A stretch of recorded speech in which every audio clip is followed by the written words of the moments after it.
नमस्कार, स्वागत आहे सगळ्यांचं एड्युटॉक द पॉडकास्टच्या आजच्या special episode smartphone versus smart parenting experts views and advice about screen time मॅनेजमेंटमध्ये.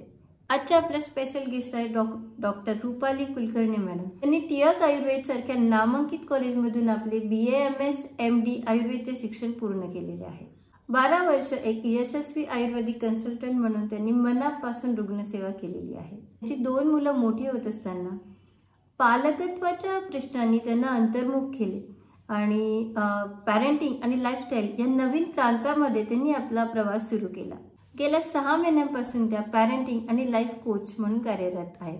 आणि विशेष गोष्ट अशी की एवढ्या छोट्या प्रवासातच त्यांनी जवळपास 200हून अधिक पॅरेंट्सला याबद्दल मार्गदर्शन केलेले आहे.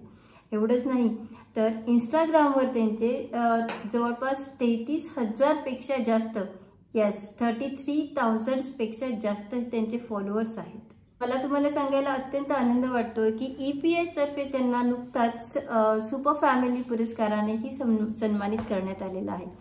तर मंडळी, आपला अधिक वेळ न दवडता आपण वळूया आपल्या आजच्या स्पेशल गेस्टकडे, डॉक्टर रुपाली कुलकर्णी.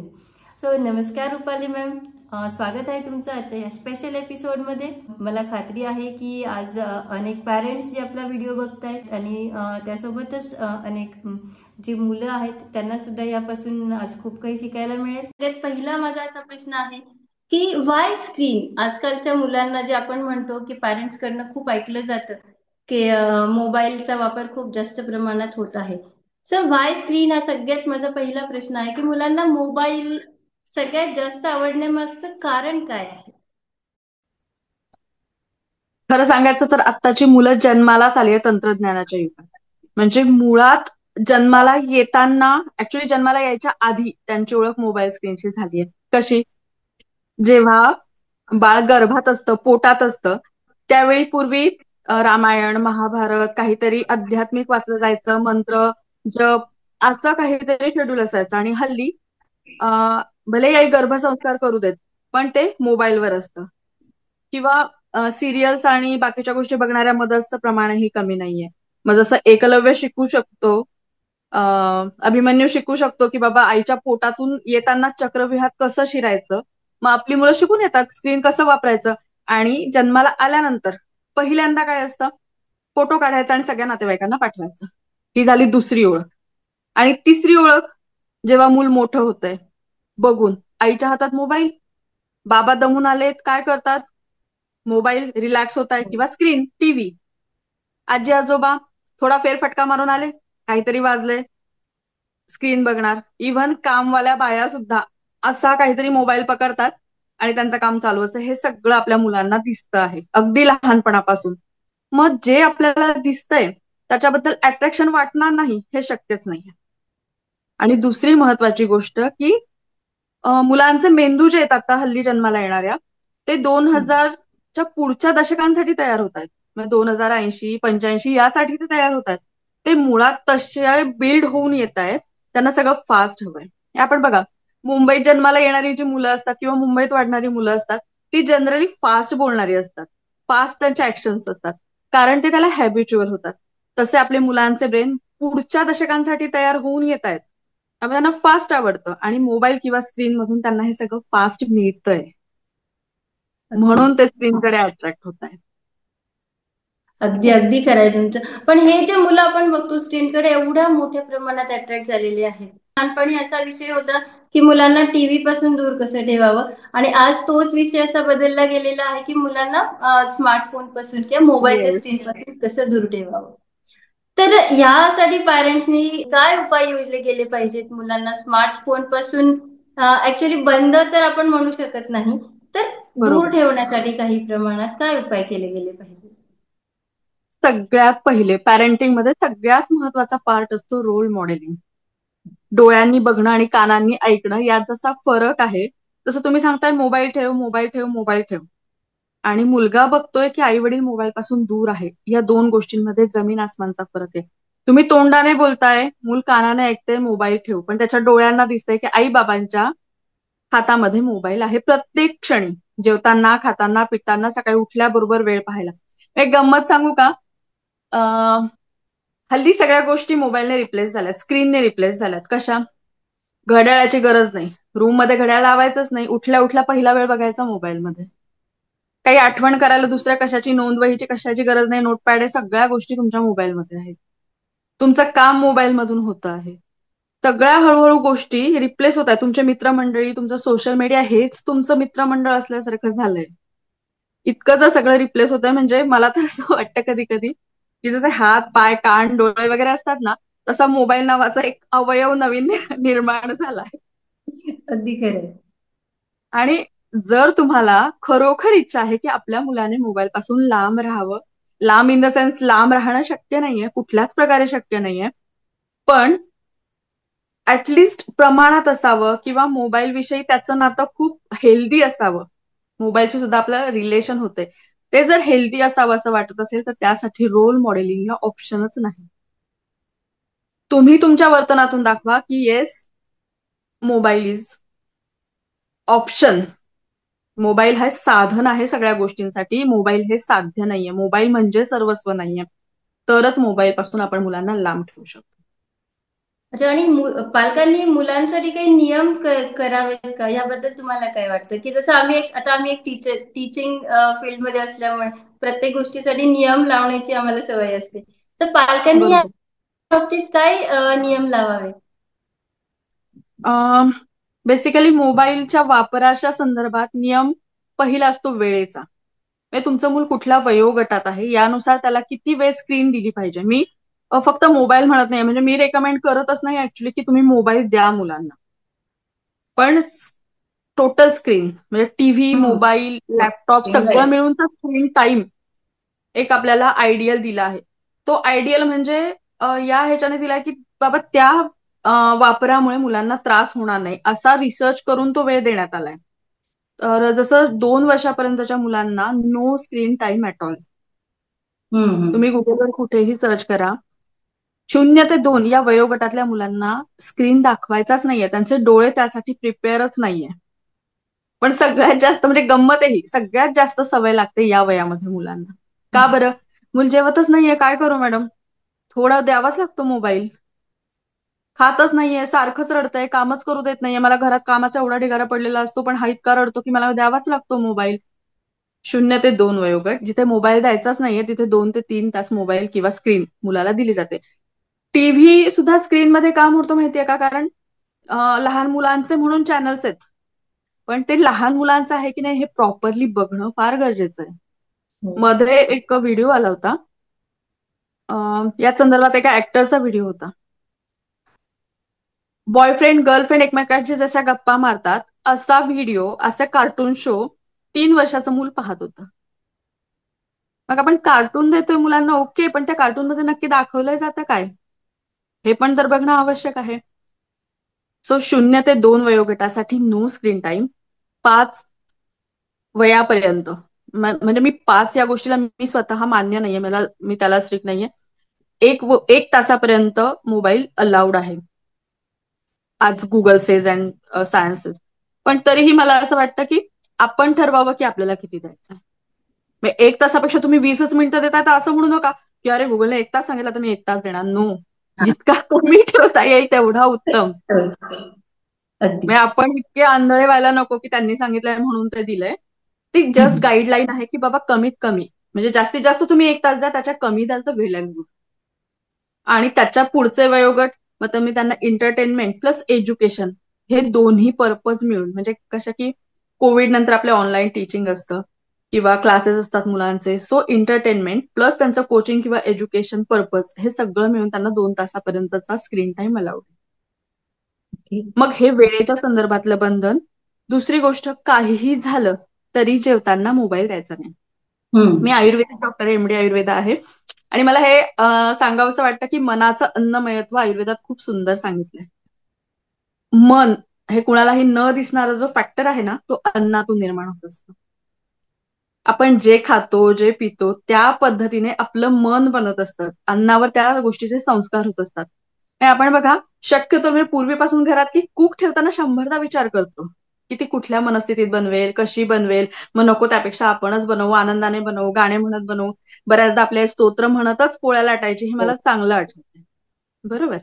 मग अशा वेळी तुम्ही मारामारी, कुठेतरी काहीतरी पोलीस पळताय, चोर पळताय, दरोडे, आणि हल्ली तर रेप सुद्धा इतके सर्रास टीव्हीवर दाखवले जातात. आणि हे सगळं बघताना तुमच्या लहान मुलाला तुम्ही खाऊ घालताय, जेव घालताय, काय त्या अन्नाचा उपयोग होत असणार आहे? हे झालं मनावर होणारा परिणाम. शरीरावर होणारा परिणाम दुसरा म्हणजे की काय खातोय, किती खातोय, काय चवीचं खातोय.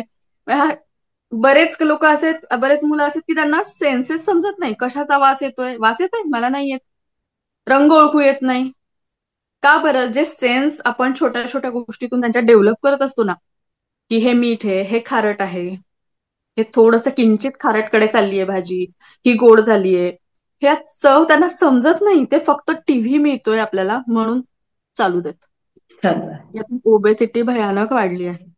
लहान लहान मुलं अगदी लठ्ठ प्रकारात म्हणावे असे येत आहेत, आणि त्यातून लहान मुलांमध्ये कमी वयामध्ये डायबेटीस होण्याचं प्रमाण वाढलंय. हल्ली 25 ते 30 वर्ष हे आपल्याकडे डायबेटीस होण्याचं वय झालंय, जे पूर्वी 50 होतं.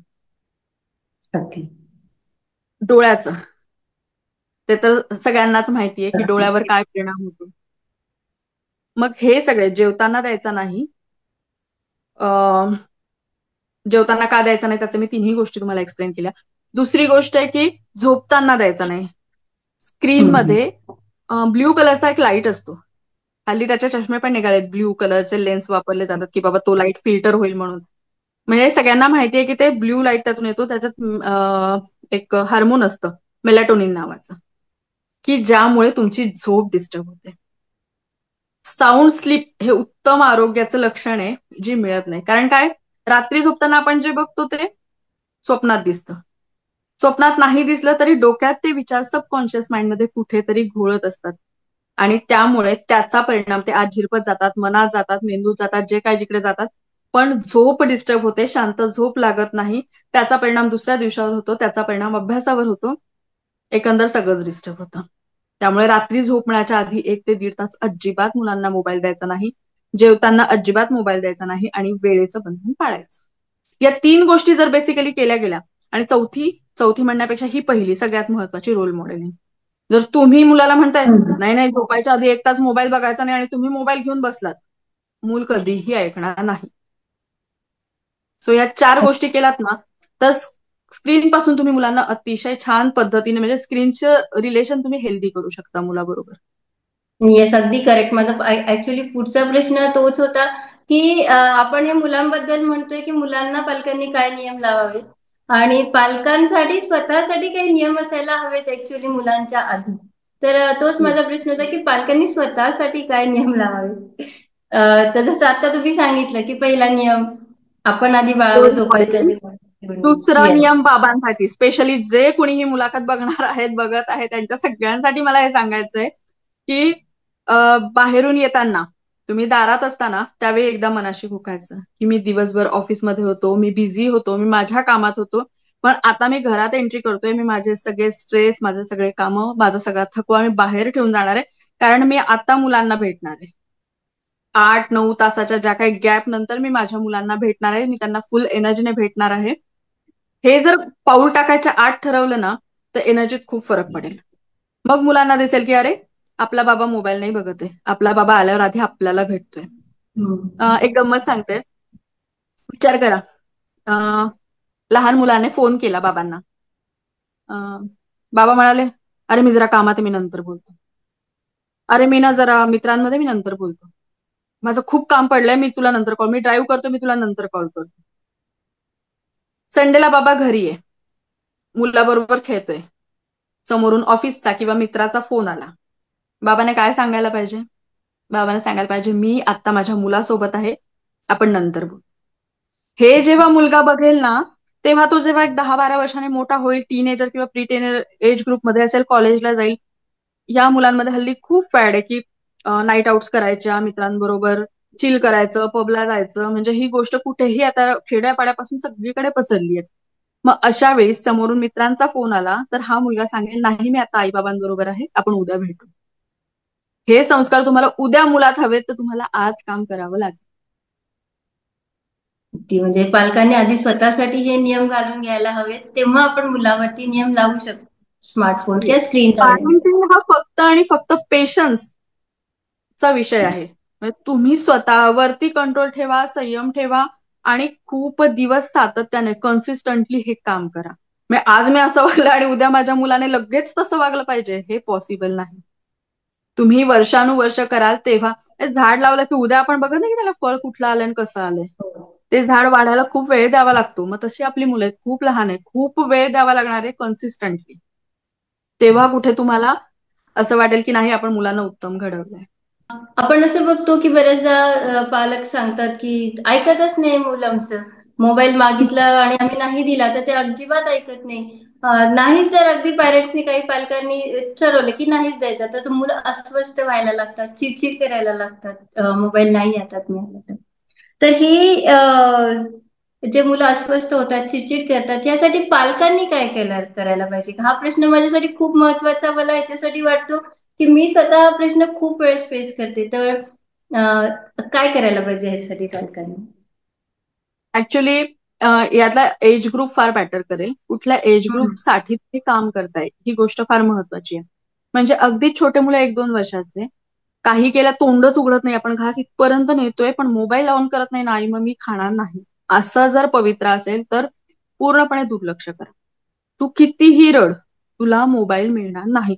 फक्त हे ओरडून रडून मारून सांगायचं नाही. बाळ जन्माला आलं ना की काही मिनिटात रडायला सुरुवात करतं. का बरं? त्याला भूक लागते. मग भुकेचं सेन्सेशन घेऊनच माणूस जन्माला येतो.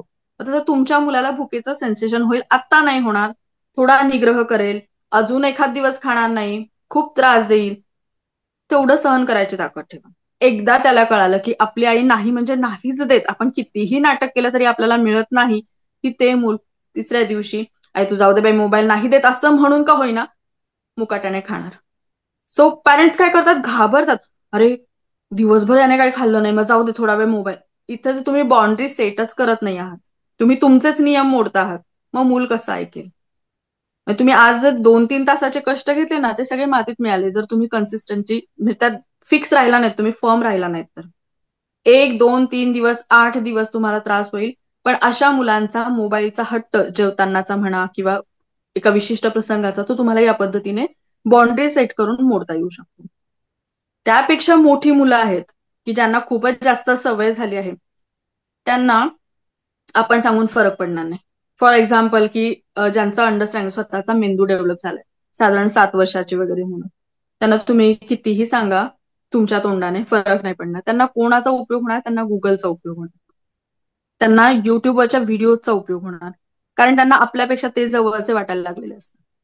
तर तुम्ही जेव्हा दाखवाल युट्यूबवर की युट्यूबच सांगतंय की अति प्रमाणात मोबाईल पाहिल्याने काय होतं, अति प्रमाणात स्क्रीन बघितल्याने काय होतं, त्याचे दुष्परिणाम, आणि स्क्रीनचा किंवा मोबाईल युट्यूबचा इतकं फायदा आहे की थोडंसं ते वाढवलेलं दाखवू शकतात. तसे व्हिडिओ आपण मुद्दाम शोधून मुलांना दाखवायचे.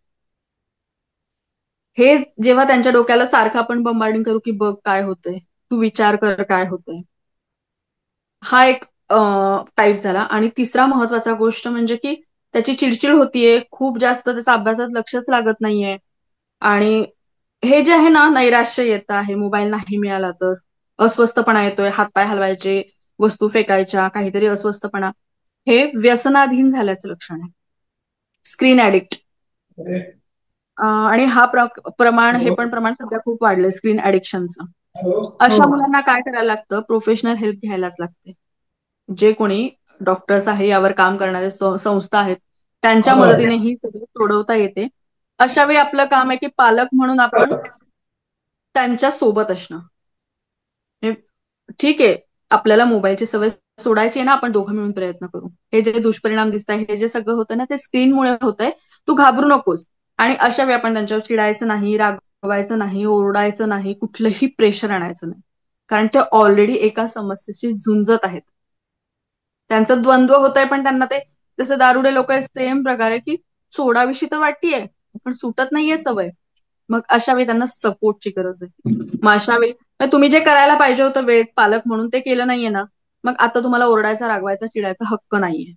आता तुम्हाला फक्त त्याला प्रेमाने सांभाळायचं. मुलांच्या शारीरिक मानसिक तर आपण बघितलं, मुलांची अस्वस्थता वाढते, चिडचिड वाढते. मानसिक समस्यांसोबतच मुलांच्या शारीरिक आरोग्यावर याचा काय परिणाम होतो स्मार्टफोन स्क्रीन टाइम जास्त असण्याचा?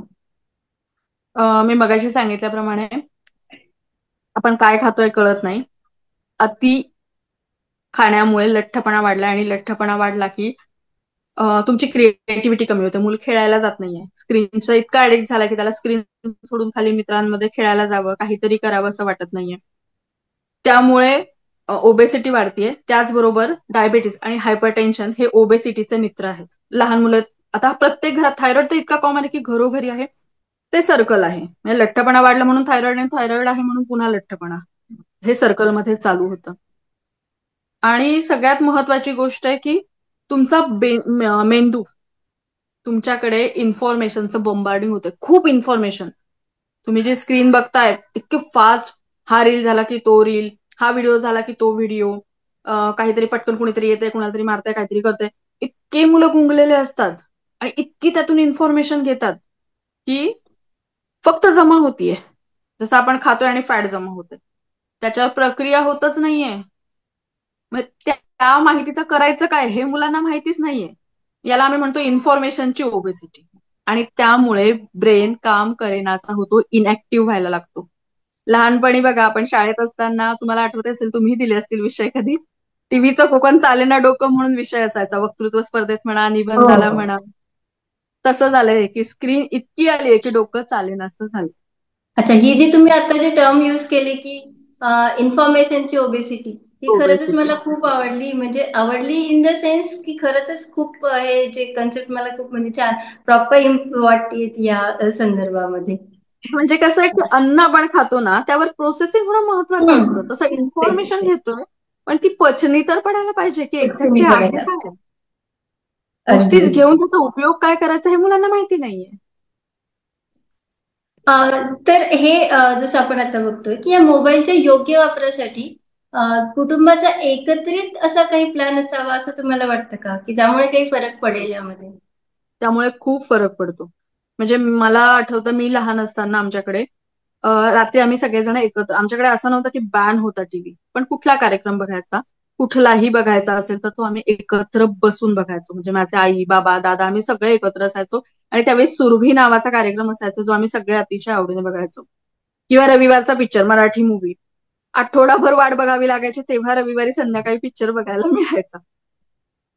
तर फॅमिली स्क्रीन टाइम असला पाहिजे, पर्सनल नको. म्हणजे मोबाईल दिलाय, बाळ कुठेतरी कोपऱ्यात बघतंय, किती वेळ बघतंय आपल्यालाही कळत नाही, आपण आपल्या कामात असतो. तर सगळ्यात जर मूल छोटं असेल तर सेफ्टी लॉक लावणं आवश्यक आहे स्क्रीनला. त्याला युट्यूब उघडता आलं नाही पाहिजे किंवा त्याला मोबाईल ऑन नाही करता आला पाहिजे. हे सेफ्टी लॉक्स लहान मुलांसाठी आवश्यक आहे. आणि जर मोठे मुलं असतील तर त्यांच्यापासून लपवून ठेवून उपयोग नाही. त्यांच्यावर तो अविश्वास दाखवल्यासारखा होतो, जो त्यांना अजिबात आवडत नाही. तो त्यांच्यासाठी बोलूनच ह्या गोष्टी कराव्या लागणार. दुसरी गोष्ट, तुमचा जो स्क्रीन टाइम आहे तो शक्यतो टीव्ही असावा मोबाईलपेक्षा. टीव्ही अशासाठी की तो हॉलमध्ये असतो. मुलं काय बघताय हे घरातले आजी आजोबा, मोठी माणसं, जाणारे येणारे, किंवा आपल्याही कानावर किचनमध्ये अतिशय आरामात येतं की मुलं काय पाहतायत, स्क्रोल करताय का. सारखं स्क्रोल करायचं नाहीये. स्क्रोलिंग हा सुद्धा एक व्यसनाधीनतेचा प्रकार आहे. म्हणजे मुलं जेव्हा टीव्ही बघतात तेव्हा एखादा चॅनल लावायचा आणि टीव्हीचा रिमोट वर ठेवून द्यायचा. काय काय होतं, एक सिरियल सुरू आहे, एक त्यांचं काहीतरी कार्टून सुरू आहे, ते कार्टून त्यांना मध्येच त्याच्यावरचा फोकस जातो, मग ते आवडत नाही, मग दुसरं काहीतरी लावायचं, मग पुन्हा ते जातं, मग तिसरं काहीतरी लावायचं. त्याच्यामुळे कॉन्सन्ट्रेशन एकतर कमी होतं आणि दुसरी गोष्ट, आपण किती वेळ बघतोय हे समजत नाही. आता डेली सोपचा आपल्या बाबतीतला तुम्ही प्रकार विचारात घ्या. एक संपली की पुढची, पुढची संपली की पुढची. म्हणजे जे वयोगट 60 आहे ना, ते याच्यात चांगलं कोरिलेट करू शकतील की किती आम्ही पूर्वी एक सिरियल बघितली अर्धा तासाची की बंद करायचो, आता 2 तास आम्ही एकामागे बॅक टू बॅक सिरियल बघत असतो. तसं मुलांना स्क्रोलिंगचं वेड होतं. म्हणून आपण सगळ्यात आधी त्यांना एक तर रील बघायला नाही म्हणायचं. व्हिडिओ बघत असाल तर ऑन करायचा आणि तुला कुठला लावायचा तो लाव, ओके, पण रिमोट माझ्याकडे राहणार. त्यामुळे कंटाळतात पण मुलं लवकर. एकच एक केव्हाचं चालू आहे, जाऊ दे आता बंद करतोय आणि खेळायला जातो. त्या पद्धतीने पण तिकडनं कंट्रोल. त्याच्यामध्ये शाळा आणि शिक्षकांची काय भूमिका असावी? कारण शिक्षकांनी सांगितलेल्या गोष्टींचा मुलावर बराच परिणाम होतो. येस. हल्ली बऱ्याच शाळांमध्ये ना सोशल मीडिया हा विषय इन्क्लूड आहे. म्हणजे तुम्हाला माझ्यापेक्षा जास्त माहिती असेल, पण माझ्या मुलांच्या शाळेमध्ये सोशल मीडिया अवेअरनेस नावाचा कार्यक्रम मध्ये मध्ये एक चालू असतो. की जर तुम्ही स्क्रीन वापरत असाल, इंटरनेट वापरत असाल, कारण हल्ली मुलं काही ना काही कारणाने त्यांच्या जे शाळेत जाणारी मुलं आहेत, हायस्कूलची मुलं आहेत, त्यांचा त्याच्याशी संबंध येतोच. तर अशा वेळी सोशल मीडिया, इंटरनेट वापरासाठीची सेफ्टी कुठली आहे? अननोन लोक, स्ट्रेंजर कोण आहेत? परत कुठले मनी रिलेटेड प्रोग्रामला तुम्ही हात लावायचा नाही, किंवा सोशल मीडिया फ्रेंड्स पेक्षा रिअल फ्रेंडशिप कशी महत्वाची आहे, आणि मूल्य शिक्षणाच्या पाठमध्ये हा भाग आरामात घेता येऊ शकतो. म्हणजे शाळांनी खरोखर तुम्ही म्हणता तसं की जर टीचर्स कडून एखादी गोष्ट आली ना, तर मुलांचा त्याच्या मनावर खूप जास्त डीप इम्पॅक्ट होतो. मग जेव्हा मूल्य शिक्षणाच्या तासामध्ये वेगवेगळ्या गोष्टी स्वरूपात सांगण्याची वेळ येते, त्या मुलांना गोष्ट लक्षात राहते, त्याची थीम लक्षात राहते. मी तर नेहमी म्हणते की कुठलीही गोष्ट सांगायची आहे, कुठलंही मूल्य तुमच्या मुलामध्ये ऍड करायचंय ना, तर सगळ्यात आधी एक वेळ ठरवायची की ज्यावेळी मुलाच्या मेंदूचं झाकण उघडं असतं. अशी एक वेळ असते दिवसभरातली की ज्यावेळी मुलाचा ऍक्सेप्टन्स लेवल खूप जास्त असतो. म्हणजे आई जे काही सांगेल ते ऐकून घ्यायचं. मग तुमच्या मुलाचा ऍक्सेप्टन्स लेवल कुठला आहे ते ओळखायचं. सकाळी उठल्याबरोबर किंवा रात्री झोपताना. बऱ्याच मुलांचा रात्री झोपताना असतो. रात्री झोपताना आणि गोष्ट सांगितली की मुलं शांत आणि गाढ झोपतात. मग ही रात्रीची वेळ आपण यूज करायची. त्यांना त्या संदर्भातल्या छान छान गोष्टी सांगायच्या, जी मूल्य आपल्याला ऍड करायची. प्रामाणिकपणापासून तर सोशल मीडियापर्यंत प्रत्येक गोष्टीची, प्रत्येक मूल्यासाठीची गोष्ट आपण बनवू शकतो. सोशल मीडिया म्हणण्यापेक्षा युट्यूबवर अशा अनेक गोष्टी अवेलेबल आहेत, आणि आपण तेवढे हुशार आहोत की आपण त्याच्याशी रिलेटेड बनवून गोष्टी मुलांना सांगू शकतो. तर मूल्य शिक्षणाच्या तासातही जर या प्रकारे गोष्टी सांगण्यात आल्या वेगवेगळ्या, आणि जर मोठी मुलं आहेत 8वी 9वी 10वी, तर त्यांना तुम्ही न्यूजपेपरमध्ये जे बातम्या येतात की सोशल मीडियामुळे इतक्या लाखाचं नुकसान झालं, सोशल मीडियामुळे ही तरुणी अशी अडकली, हे मुला मुलींसाठी फार जास्त आवश्यक आहे. किंवा सोशल मीडियावरून हल्ली ते प्रँक प्रँक म्हणण्यापेक्षा की फोटो मॉर्फ करून काहीतरी घाणेरडे अश्लील गोष्टी बनवल्या जातात. अशा ह्याच्यामध्ये मुलं फसण्याची शक्यता फार जास्त असते. ते घाबरतात. आणि ज्यावेळी घरात कम्फर्टेबल वातावरण नसतं ना, आई बाबा समजून घेतील याची खात्री नसते, त्यावेळी मुलं हे गोष्टी लपवतात आणि ते आतल्या आत या गोष्टींचा विचार करतात, खाणं पिणं बंद करतात. सो आपल्या मुलांकडे कुठल्याही वयोगटात आपलं उत्तम लक्ष असलं पाहिजे आणि त्यांच्याशी उत्तम संवाद असला पाहिजे. ही फार महत्वाची गोष्ट आहे.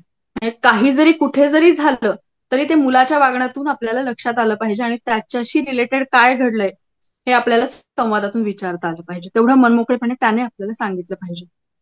दिवसभर आपण जर असा पवित्रा घेतला की बस मला माझ्या मुलाला रागवायचंय, त्याला करेक्ट करायचंय, इथे चुकला तिथे चुकला, हे चुकलं ते चुकलं, तुमचं कनेक्शनच होणार नाही. रागवण्याचा पिरियड एवढासा पाहिजे आणि कनेक्ट होण्याचा पिरियड एवढा. 24 तासातले 10 मिनिटं तुम्ही मुलाला कान टोचण्यासाठी वापरू शकतात. रागवण्यासाठी नाही म्हणत मी. शांतपणे की बाळा तू दिवसभरात किती वेळ अभ्यास केलास रे, मला दिसला नाहीस अभ्यास करताना.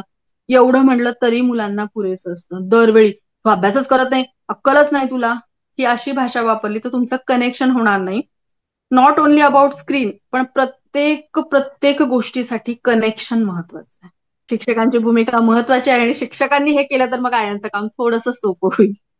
स्टडी, स्पोर्ट आणि स्क्रीन असा एक नियम आपण बऱ्याच घरांमध्ये म्हणजे लावून पाहिला, अप्लाय करून पाहिला, आणि त्याचा खूप चांगला रिझल्ट आहे.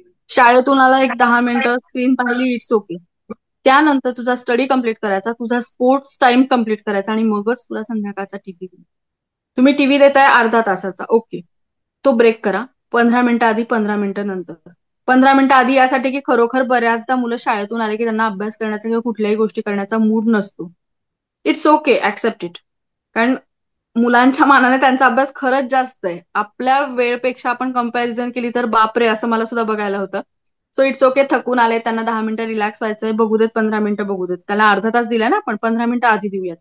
त्यानंतर त्याला सांगायचं की तुझा स्टडी आणि तुझा स्पोर्ट हे दोन्ही वेळ कंप्लीट झाल्यानंतर तुला एस मिळेल. S S S formula: study, sports आणि मग पुन्हा संध्याकाळचं स्क्रीन.